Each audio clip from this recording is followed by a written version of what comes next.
Bonjour Valérie Chansigo.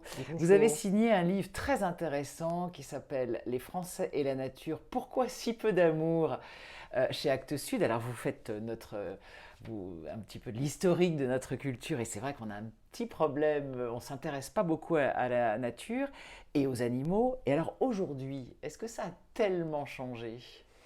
Ah, c'est une bonne question. Ça a changé tout en ne changeant pas du tout.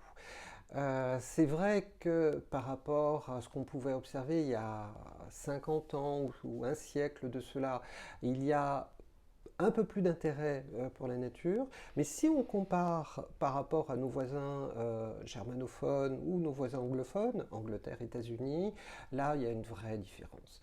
En Angleterre, par exemple, sur une chaîne nationale de la BBC, vous pouvez diffuser un documentaire où on montre le réveil des hérissons au printemps en direct. Vous avez des millions de Britanniques qui sont scotchés à leur poste et qui trouvent ça absolument passionnant. En France, je doute déjà qu'on puisse programmer ce genre de choses, et deuxièmement que ça suscite un intérêt aussi fort, aussi Ouais. important de la population. Il y a clairement en fait encore aujourd'hui, et malgré les évolutions qu'on croit discerner, sont-elles vraies, ça c'est une autre question, mais qu'on croit discerner une véritable transformation de notre regard sur la nature et sur les animaux. Mais vous dites quand même que c'est une minorité qui fait beaucoup de bruit, mais que la majorité reste quand même encore assez passive, entre guillemets. Et alors, vous soulignez le rôle des femmes. Vous dites que les femmes, ça c'est étonnant, que les femmes en France ne prennent pas assez part à la vie associative, etc., et que pour tout ce qui est écologie, animaux, elles sont très importantes. Alors, plus exactement, c'est que les femmes ont joué un rôle important dans l'émergence au XIXe siècle des mouvements, des grands mouvements, parce que c'était des mouvements puissants de protection des oiseaux, qui ont été en quelque sorte une machine à l'avant-garde de la protection de la nature, vraiment.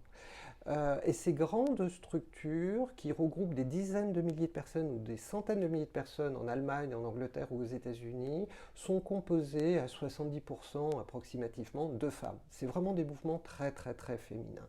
Et à la même époque, au 19e siècle, fin 19e, les mouvements de protection des oiseaux sont soit inexistants en France, et lorsque le premier apparaît, la LPO, la Ligue pour la protection des oiseaux, celle-ci est composée de quelques dizaines de personnes et ce sont tous des hommes. En fait, ce qui manque à cette époque-là, en 1912, ce ne sont pas les amoureux des oiseaux, ce sont les femmes amoureuses des oiseaux. En France, elles sont absentes. Et ce qui explique cette différence par rapport à l'Allemagne et l'Angleterre est sans doute une possibilité plus grande dans la culture, y compris la culture politique des Français, d'un accès aux femmes, aux questions sociales. En fait. Parce que la protection des oiseaux telle qu'elle est envisagée dans les autres pays, c'est pas une question scientifique, c'est une question au sens des sciences biologiques, c'est une question avant tout morale et d'organisation politique. Il s'agit de faire une société meilleure en évitant un excès de cruauté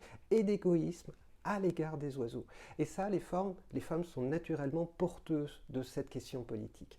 Et en France, par contre, comme les droits des femmes vont être reconnus beaucoup plus tard que dans les autres pays, en fait, elles vont manquer naturellement, en quelque sorte. D'ailleurs, vous pointez un peu notre manque d'organisation, hein. Vous citez des Américains qui disent, bon, les Français, il y a beaucoup de mots, il n'y a pas beaucoup d'actes, ils ne sont pas très organisés, et d'où nos associations qui sont moins puissantes. Et puis, vous pointez aussi un petit problème de démocratie avec l'exemple de la chasse. Oui, il faut bien voir que l'essor de l'intérêt de la nature et de sa protection est étroitement lié à quelque chose qui est absolument intimement lié à ces mouvements-là. C'est l'essor d'une société, on va dire, libérale qui cultive le goût pour une société régulée par le droit et régulée par des valeurs, encore une fois, on va dire, morale. Il s'agit d'établir des droits, alors que ce soit pour les femmes, que ce soit pour les enfants, etc. Et sur ce terrain-là, la France est clairement en retard, historiquement, par rapport aux autres pays. Et Euh, aujourd'hui encore. et aujourd'hui, quand même encore, on voit bien qu'il y a une majorité de Français de plus en plus importante qui a un goût pour la tyrannie. Le problème, c'est qu'on ne peut pas imaginer une protection de la nature efficace sans passer par la démocratie. On ne peut pas arriver à sauvegarder cette nature si la démocratie n'est pas saine et fonctionnelle. Et là, le problème, c'est que la France a quelques défaillances en la matière. Et notamment, vous donnez l'exemple de la chasse, c'est-à-dire que vous voulez dire qu'il y a une minorité qui domine et qui impose à la majorité Dans le cadre de son la loisir. chasse, qui est là aussi frappant dès qu'on compare la situation avec nos voisins, parce que c'est ça qui est le nerf de la guerre, c'est la comparaison pour essayer de se poser vraiment les questions pertinentes. Ce que l'on voit avec la chasse, c'est qu'en Allemagne, par exemple, il y a plusieurs fédérations de chasse. Les chasseurs sont libres d'adhérer à celle qui leur convient.